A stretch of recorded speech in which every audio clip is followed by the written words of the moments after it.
This last week has been all about America trying to get back to normal.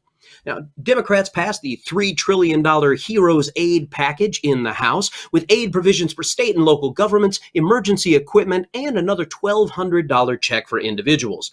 Now, Mitch McConnell has stated that the Senate will not take any action on the bill until after the Memorial Day recess, which doesn't even start until 9 days from now.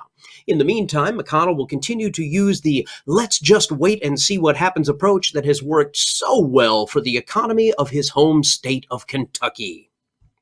In McConnell's defense, most people, the government included, still don't really understand the original CARES bill or its overall impact. Now, the largest portion of funding already issued went towards businesses.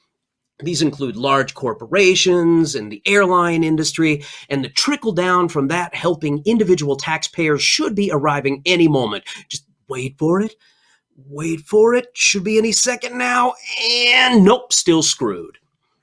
In the meantime, unemployment has hit 14.7%, with many forecasters projecting it will peak at 25%, rivaling the Great Depression. Please note that is actually a picture of Baby Yoda from Disney's The Mandalorian, not the Great Depression. I felt that so much of this news is so depressing that actually showing a picture of something from the Great Depression would be redundant. So I thought I'd throw in something that seems to make everyone happy for just a moment. So breathe it in. Oh, so adorable. Absolutely ridiculous. The single most unifying force in America right now. Moving on.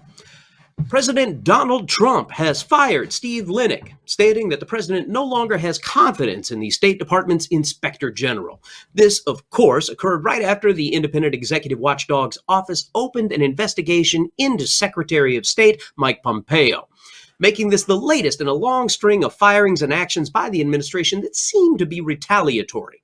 Pompeo, of course, was involved heavily in the Ukraine-themed impeachment proceedings that resulted in the Senate refusing to view any evidence or hear any witness testimony before voting 51-49 to acquit the president.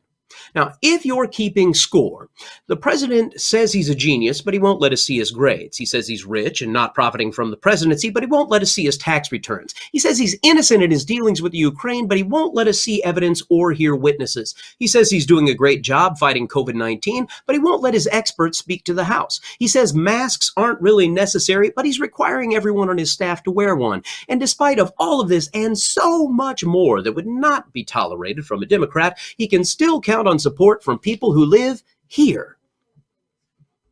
Tells you something right there, doesn't it?